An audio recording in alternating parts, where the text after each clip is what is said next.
оқушылар, көңіл күйлеріңіз қалай? Жақсы. Бүгінгі сабаққа дайынсыздар ма? Иә. Ондай болса, бүгінгі сабаққа деген көңіл күйімізді қалыптастыру мақсатында алақан әдісін қолданайық. Ол үшін мына жерде бір кез келген түс таңдайық. Бірінші топ түс таңдайық. Көк түсі. Көршіне қол бұлға. Көршілерге қол бұлғайсыңдар. Келесі екінші топ таңдай қойыңыздар. Сары. Көршіңе қол беріп амандас. Үшінші топ таңдай қойыңыздар. Қызыл. Қызыл бұл бізде шапалақтар. Үлкенге шоу жасайық. Үйге берілген тапсырма 5-ші тапсырма отбасындағы үлкендерге жылы сөздер арна. Мысалға, ардақты анам, ары қарай жалғастырайық. Бірінші топ. Ең сүйікті інім. Аса қадірлі атам. Бүгінгі сабағымыздың тақырыбын болжайық. Бізге қандай сурет берілген? Адам. Бүгінгі сабағымыздың тақырыбы қандай болады деп ойлайсыздар? Менің атам. Дұрыс. Бүгінгі біздің тақырыбымыз менің атам Міржақып Дулатов. Күлмеңіздер тәрбие. Енді бүгінгі сабағымызға бірге мақсат қойып, ол үшін біз learning платформасын қолданатын боламыз. Тыңдаған материал бойынша түсінбеген сөздерді белгілеу, мәтін мазмұны бойынша қойылған сұрақтарға жауап беру. Сабақтың мақсатына менің атам тақырыбы бойынша өз ойын ауызша және жазбаша жеткізуді үйренесіз. бұл сабақтың мақсатына жатады. Біз осы нақыл сөздің мағынасын бірге ашып көрейік. Атана не қылсаң, алдына сол келер. Нақыл сөзді қалай түсінесіздер? Атамызға, мысалы, отбасымызға қандай жақсы жасасақ, қандай да бір игі іс жасасақ, сол ертең біздің алдымызға айналып келеді деген. Есіңде сақта. Қане, Заира оқи қойыңыз. 1938 жылы дүниеге келген, 1935 жылы қайтыс болған. Бірінші ақын жазушы, екіншісі Қостанай өңірінде туған, үшінші Оян қазақ кітабын жазған. Бүгінгі біздің шығармамыздың авторы Міржақып Дулатовымен танысатын болсақ, мен өзім қосымша ақпарат беріп кетейін.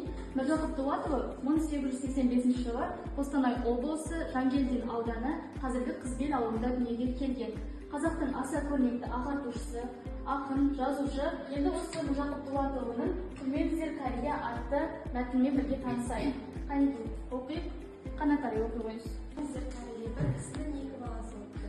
Бір мезгілде көршілер болған шағында сенің балаларың бір кемпірді мазақ қылды, балаларыңды тыйып қой дейді. Әкесі балаларды ұрсады. Балалар да мынаны былай кісіге күлмеске уәде береді. Біраз өткен соң балалар әкесіне берген уәдесін ұмытып, бір бейшара шалды тағы да келмеш болыпты. Мұны әкесі естіп, балаларын шақырып алып айтады. Балалар, мен енді мұнан артық өмір сүріп бермейді.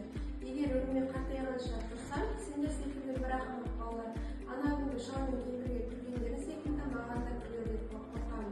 Үлкен кісілерге күлуге болмайды, үлкен басын иемін.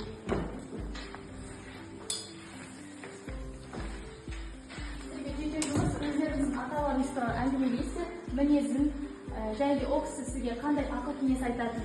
Мысалы, менің атамның мінезі ашық жарқын, ол үнемі көңілді жүреді. Менің атам дана адам, ол әрқашан маған қарапайым, шикіл бол деп ақыл кеңесін айтады. Мақтаншақ даңғой болма дейді. Деген сияқты өздеріңіздің аталарыңыз туралы әңгімелейтін боласыздар. Менің атам өмірді көрген және маған өте көп кеңестерін айтады. Мінезі ашық, қолындағы барын беруге дайын тұратын кісі.